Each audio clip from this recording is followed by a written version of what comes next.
At this point in the series, we've already established how the classic zombie narrative has mutated from a simple horror story into something more like a cultural script.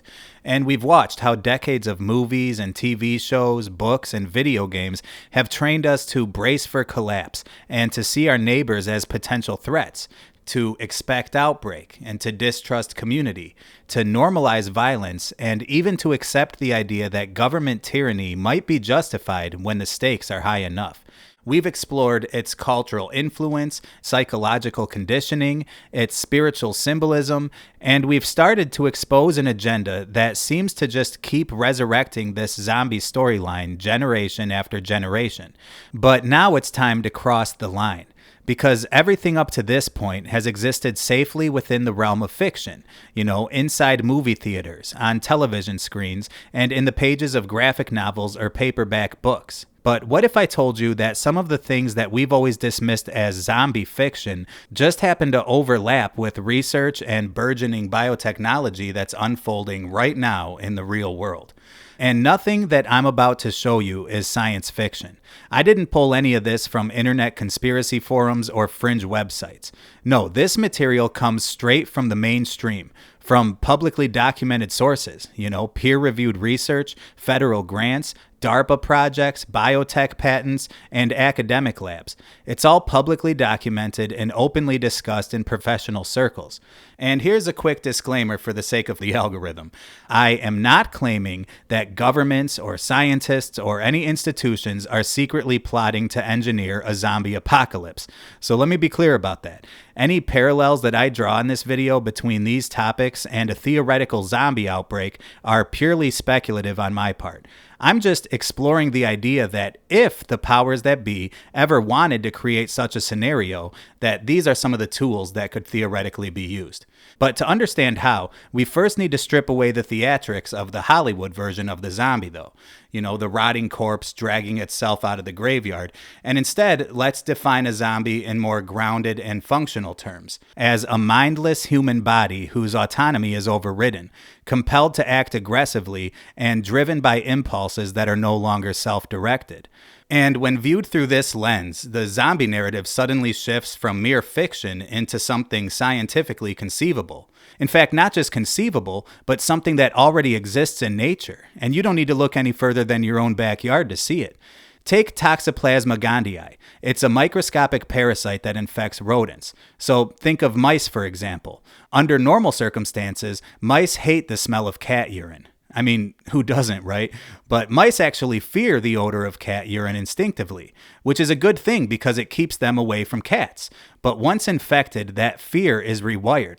The mouse becomes attracted to the scent instead, and it's pulled directly towards a predator that will kill it. So the parasite doesn't just make the mouse sick, it reprograms its behavior and essentially guides it towards its own death for the parasite's benefit. Another classic example is rabies, the well-known pathogen that seems like something pulled straight out of a zombie movie.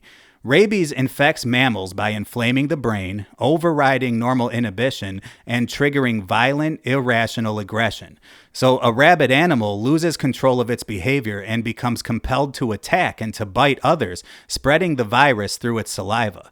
And much like Toxoplasma, rabies rewires a creature's instincts so that they no longer serve their own survival, but the survival of the virus. And then you got the infamous Ophiocordyceps fungus. And this one's pretty nasty. It's a fungus that infects insects. It hijacks their motor control and behavior and forces them to climb to a specific height and then locks their jaws in place and kills them, which allows for the fungus to erupt from their bodies and release its spores. So if you've ever seen this on the Discovery Channel, then you already know how disturbing it is to watch. Yet its resemblance to zombie lore is just unmistakable. But in case you're thinking that these horrifying acts of nature only affect animals and insects, you need to understand that humans are no exception. So you got something called prions, and prions may be the most zombie-like phenomenon found in nature, affecting both humans and animals alike. They are misfolded proteins that force other proteins in the brain to misfold as well, and that triggers a chain reaction. Prions are the cause behind such things as mad cow disease and chronic wasting disease, which is often called zombie deer disease. But what's even more disturbing is that it can be transmitted to humans through eating contaminated meat, which slowly destroys the brain and results in profound cognitive collapse, drastic personality changes, loss of coordination, and then eventual death, leaving behind a human body that still persists long after the mind has faded away. And keep in mind that that was just a short list, but many more examples exist. In fact, nature is full of viruses and parasites that can invade a living body, erase its agency, and control it according to a process that it can't resist. And that's why the classic zombie storyline resonates so deeply with us, because it was never pure imagination. In fact, throughout history, we've observed and documented many real cases where living creatures are hijacked and controlled by an external force. And that's what makes it work so well as a horror plot, because the most effective stories are always anchored in truth. As they say, art imitates reality. But in the same way that art imitates reality, we should also recognize that technology often imitates nature. The truth is that science and engineers don't create in a vacuum, and that new technologies are rarely discovered. They're more often achieved by reverse engineering systems that God already designed, and this subject is no exception.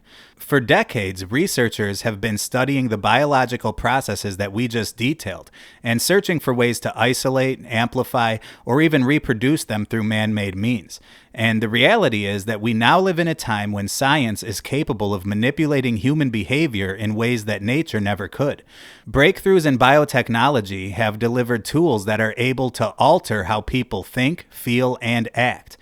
First you got CRISPR, which actually allows scientists to modify human genes.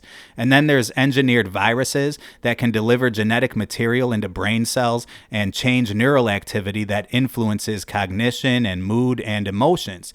And then there's deep brain stimulation, also known as DBS, which can actually adjust neural networks, reducing fear, controlling impulses, and dramatically shifting mood or emotional responses.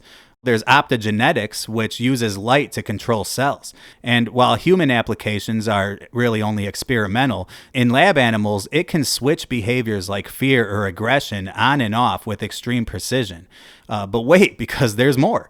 You got implantable brain-computer interfaces, like Neuralink, which can wirelessly stimulate neural circuits, directly interacting with the human brain. And then there's nanoscale neurotechnologies, or neural dust, which is being developed to interact with the human brain remotely, without any need for bulky hardware or expensive medical equipment. And with the advent of artificial intelligence, who even knows what they'll come up with next? As of today, AI-assisted neurostimulation systems are already being used to optimize and to personalize brain stimulation in real time. And this is capable of recalibrating emotional states and altering perception and even influencing behavior with unprecedented precision. Now, to be fair to the institutions behind this research, all of these tools were officially developed for medical and scientific purposes. And in principle, it's pretty easy to see their potential benefits, like treating disease or stabilizing mental health and even preventing violence. But that same capability cuts both ways. Because just imagine what could happen if those same institutions were actually corrupt. What if channels like this one are actually correct?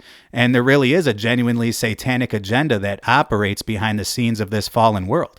Because if that's true, then it's worth recognizing that these very same technologies could be redirected towards the opposite ends. Not to improve behavior, but to control it. Not to stabilize the mind, but to destabilize it. Not to prevent violence, but to provoke violence. Well, for now, I guess we can only speculate about how far these capabilities might go or how they might be used.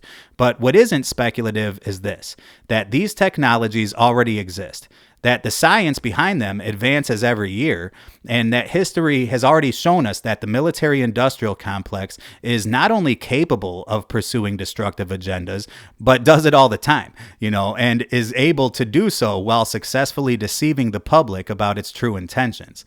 And to be clear, this isn't some type of sudden development either.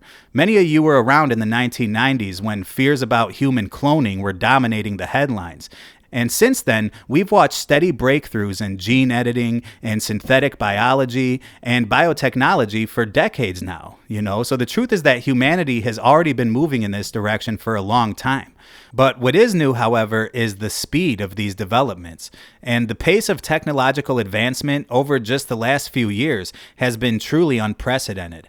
Think back to the COVID era, because in that short window, when much of the working world was forced to move online, the smart grid infrastructure didn't just grow, it totally exploded.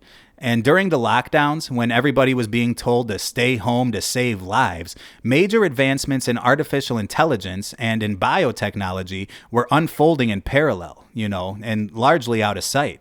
And things like ChatGPT and other breakthrough AI systems were becoming publicly available while we were still wearing face masks.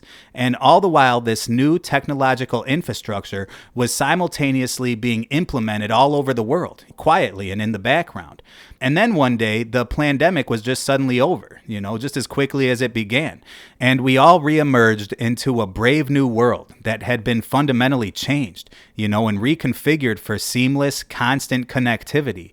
A world that was far more integrated and automated and dependent on these smart systems than the one that we had left behind.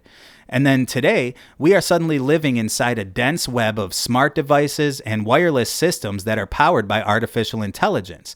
The so-called Internet of Things is no longer just a theoretical concept. It's already here. You got phones, watches, vehicles, homes, medical devices, wearables, everything. It's just always on, always connected, and always advancing. And that's not even accounting for the inevitable rollout of implantable biotech devices that are most certainly waiting for us just over the horizon.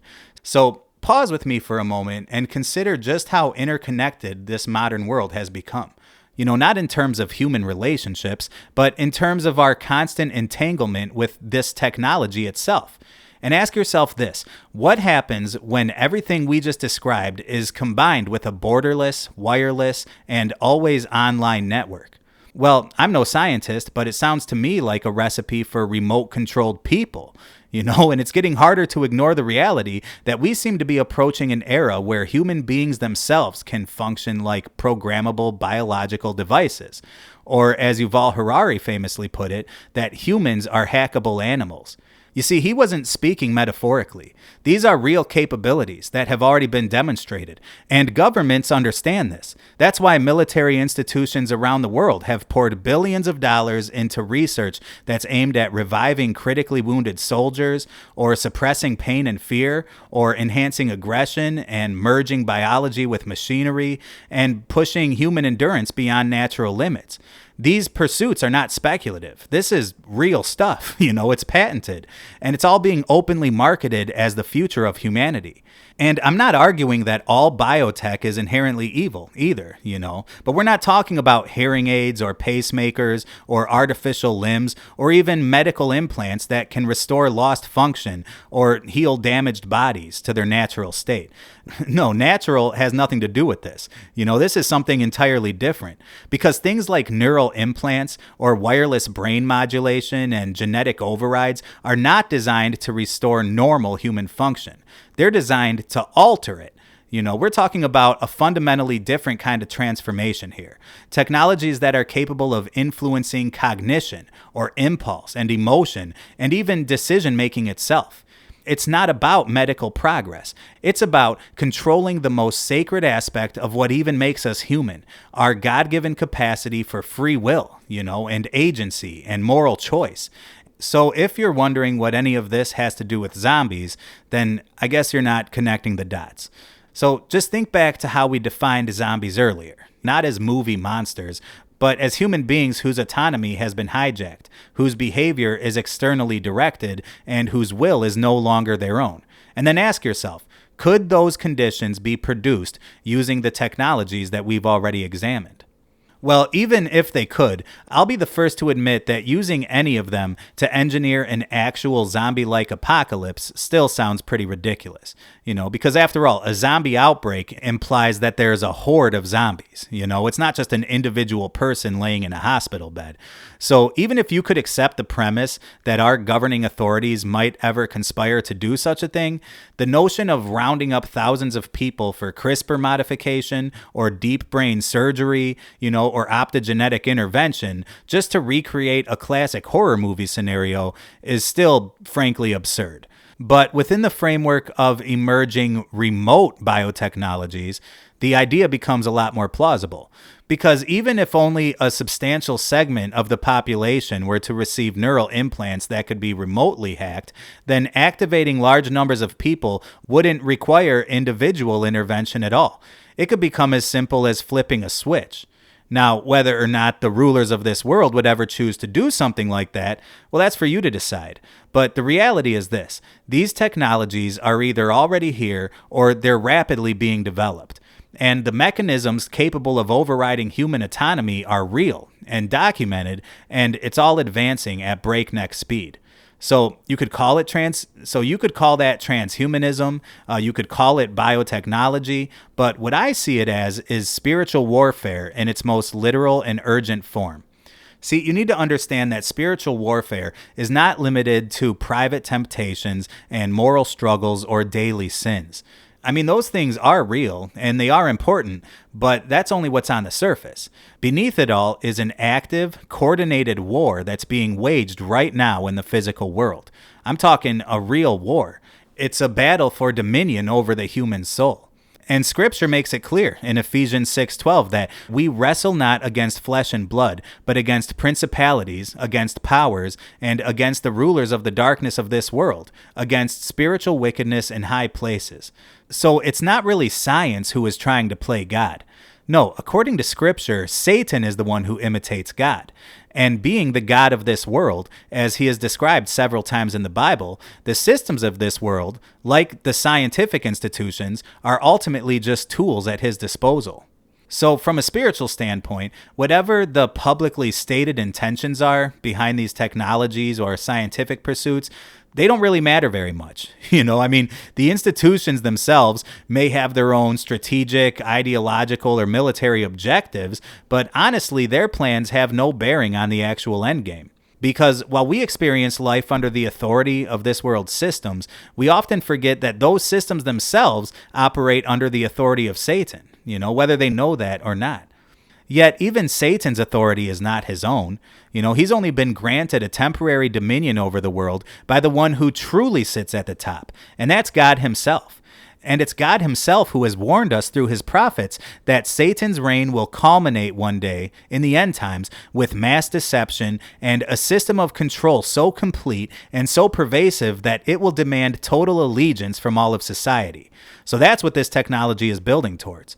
And when that day comes, those who refuse to worship him and refuse to take his mark will face persecution and ultimately death, as faithful believers are hunted, executed, and even beheaded for their obedience to God. And by the way, if you can see how that scenario kind of mirrors all the social conditioning that we've been looking at and the mindless violence of zombie entertainment that we've traced through this series, then you're starting to grasp the full scope of Dead World. But that's all I'm going to say for now, because the brutal reality of a future where obedience to God demands the ultimate sacrifice is sort of the premise of the final chapter of this project. Which brings us full circle to the central question that this entire series was built to confront. Could a real zombie outbreak ever occur? Not just metaphorically, not symbolically, but physically. Or to put it simply, has modern technology reached a point where human beings could be brought back from the dead?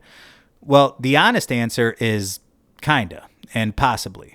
And more importantly, it is something that modern science is actively pursuing.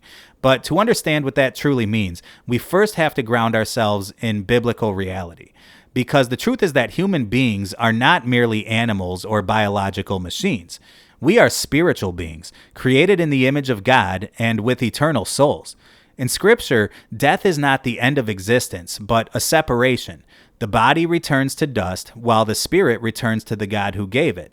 So true resurrection is not simply restarting a heart or rebooting brain activity. It's a divine miracle, the restoration of both body and soul, reunited and glorified by the power of God.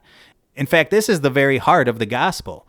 During his ministry, Jesus raised at least 3 people from the dead, but he didn't merely resuscitate them. They were resurrected by his sovereign authority over death itself. And then, in an ultimate victory, Christ himself rose from death, to never die again, conquering sin and death, bearing the punishment for the sins of the world, and opening a way of salvation for all who believe. And we've already covered this pretty thoroughly in chapter 1, so I don't want to belabor the point anymore, but the zombie genre has twisted this sacred miracle into a mockery and has replaced the glory of the true resurrection with an image of a rotting corpse clawing its way out of the grave. But the point is that resurrection is not a fictional concept born out of horror movies. It's a real sacred truth that's rooted in the gospel of Jesus Christ. But here's the irony. While secular science has spent decades mocking biblical resurrection as a myth, or dismissing it as a superstition or a fairy tale, behind the scenes, they've been quietly pouring billions of dollars into pursuing their own version of that very same miracle. Cryonics companies like Alcor and the Cryonics Institute are already preserving hundreds of dead bodies and even detached heads in liquid nitrogen, betting that a future technology will be able to bring them back to life. And many people dismiss that as science fiction or just a running joke from Futurama, but it's actually a serious scientific endeavor. And meanwhile, you got billionaires who are pouring vast amounts of money into startup companies that are chasing biological immortality. Biotech firms are experimenting with reanimating animal brains hours after death. And DARPA and private laboratories are exploring things like suspended animation and whole body preservation and even neural mapping, which is pretty much just digitizing the human brain with intentions of uploading human consciousness into computer systems or humanoid robotic bodies. And all of this is going on in the background while the leaders of the transhumanist movement are openly and publicly declaring that death itself is merely a problem to be solved. So they're not calling it resurrection, but that's exactly what they're pursuing, a man-made version of bringing the dead back to life. And some of the scientific methods that are being explored for these resurrection technologies are the same ones that we've already covered earlier in this video. And just like I said then, there's still many more examples that I don't even have time to mention, where real-world science is now overlapping with things that used to be dismissed as only science fiction, things that we would only associate with dystopian horror movies.